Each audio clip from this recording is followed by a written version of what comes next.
Good morning. It's a chilly, rainy day in Amsterdam, despite the fact that it's spring. So after this, I'm going to get back in bed with Marcus Aurelius and rub some skins. No, I'm joking. He's not really here. I won't be rubbing skins. Okay, day 3, lesser Hippias. Stop, Socrates says, and let us recall to mind what you are saying. Are you not saying that the false are powerful and prudent, and knowing and wise in those things about which they are false? To be sure. Are you not saying that the false are powerful and prudent, and knowing and wise in those things about which they are false? Okay, so bullshit comes to mind, but I'm guessing Socrates will go a different direction. Socrates. And the true differ from the false. The true and the false are the very opposite of each other. Hippias. That is my view, Socrates. Are the true and the false the very opposite of each other?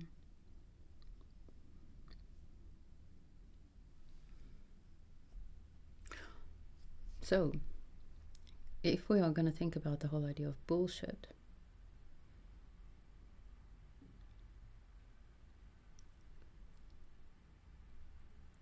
then the true enemy of truth is not the lie or what is false, but an indifference to the truth. That is the true enemy of truth.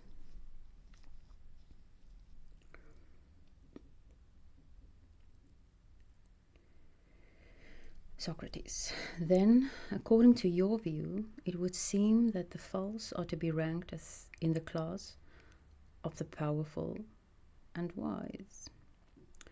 Sophos, I imagine he's using here again, because that's what he uses earlier when he speaks of, he uses wise.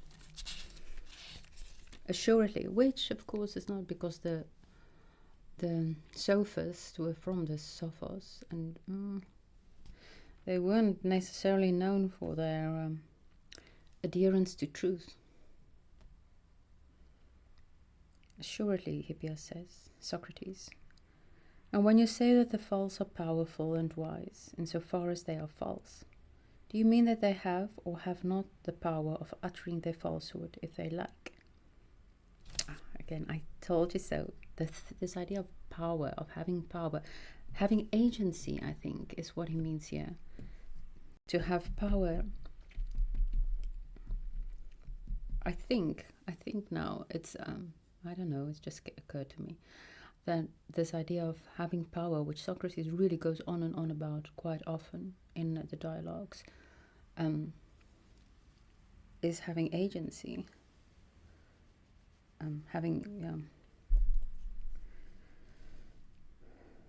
the ability to decide your life.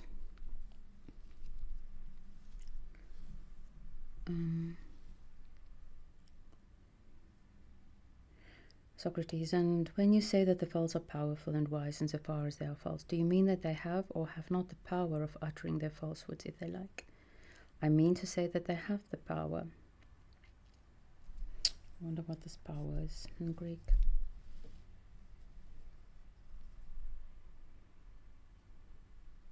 Dynamis. In a word, then, the false are they who are wise and have the power to speak falsely. The false are they who are wise and have the power to speak falsely. You can already see, like, it's getting more and more difficult to agree with what you yourself have said when Socrates is reframing it. Though, Hippias responds, yes, Socrates. Then a man who has not the power of speaking falsely and is ignorant cannot be false. Oh yeah, now I remember. Okay. Hippias, you are right.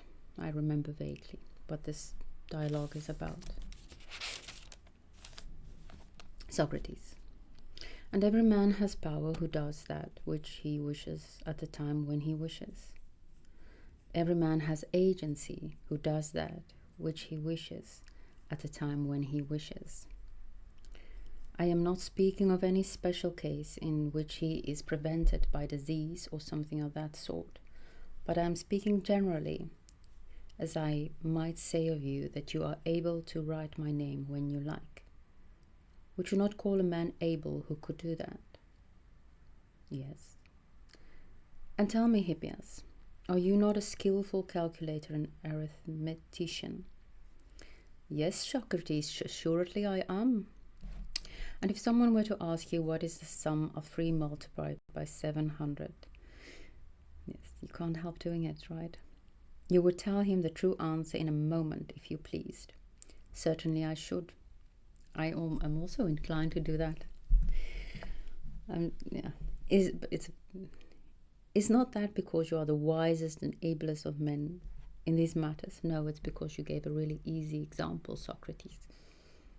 But Hippias answers yes. Socrates.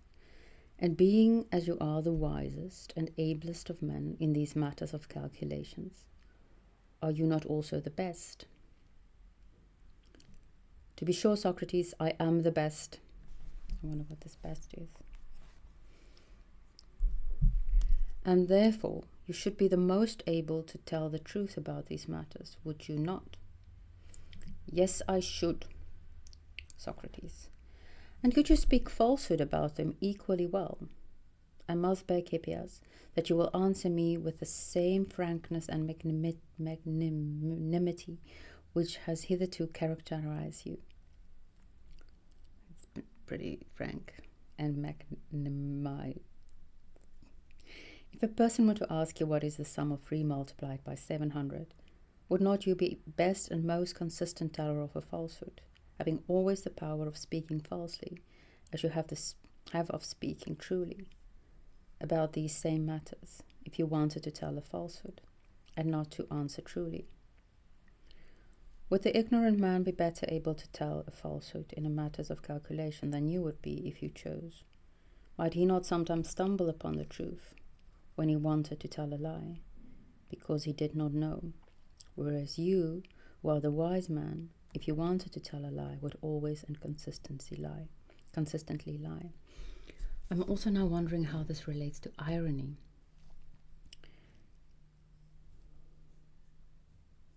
Speaking a falsehood to reveal a truth, but you have to know the truth in order to be able to do that.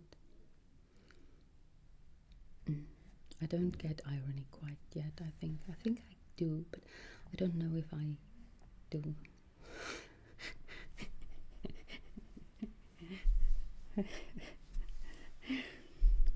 I think I do. It seems simple, and that's a problem. If something seems simple, then usually I'm not getting it right. Or I am. But it's so difficult to explain it even to myself. Hippias. Yes, you are quite right. Socrates. Does the false man tell lies about other things, but not about number, or when he is making a calculation? Hippias. To be sure, he would tell as many lies about numbers as about other things. Socrates. Then we may further assume, Hippias, that there are men who are false about calculation and number. Yes. There are many conspiracy theorists today which will agree with that. Socrates. Who can they be?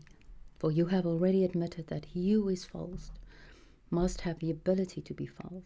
You said, as you will remember, that he who is unable to be false will not be false.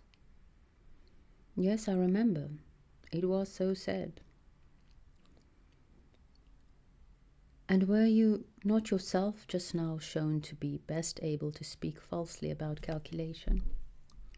So is he trying to tell Hippias that he is actually Willy?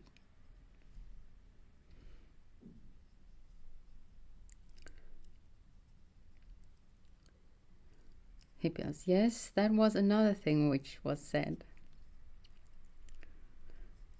Socrates, and are you not likewise said to speak truly about calculation? Certainly. Then the same person is able to speak both falsely and truly about calculation, and that person is he who is good at calculation, the arithmetician. Yes. Who then, Hippias, is discovered to be false at calculation? Is he not the good man? For the good man is the able man, and he is the true man. I wonder if that is ἀγαθός. That is evident, Hippias said. Do you not see then that the same man is false and also true about these same matters? And the true man is not a whit better than the false, for indeed he is the same with him, and not the very opposite, as you were just now imagining.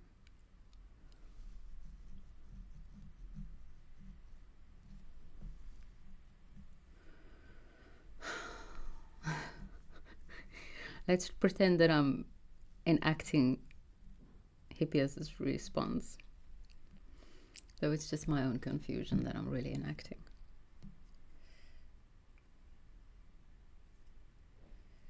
Not in that instance. Okay, let me read it again. Socrates, do you not see then that the same man is false and also true about these same matters? Yes, the man who is good or able in anything, only he is truly able to be false and true about what he is speaking about, because the others, like me, often stumble upon truth and often stumble upon falsehood, but we do not do it with agency, we do not do it with power, we do not do it deliberately.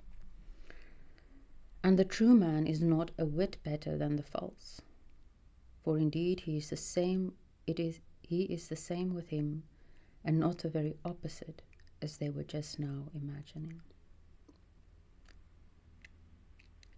See there,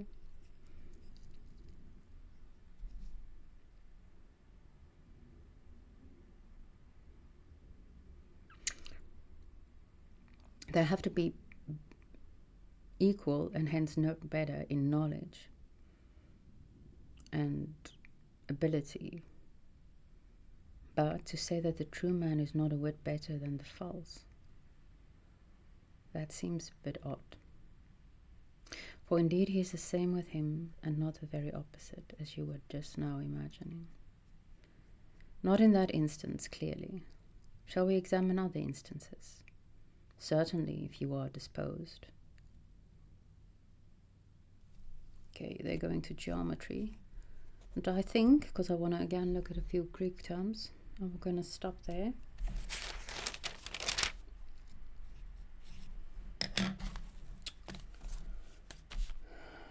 And wish you a beautiful day, Thursday.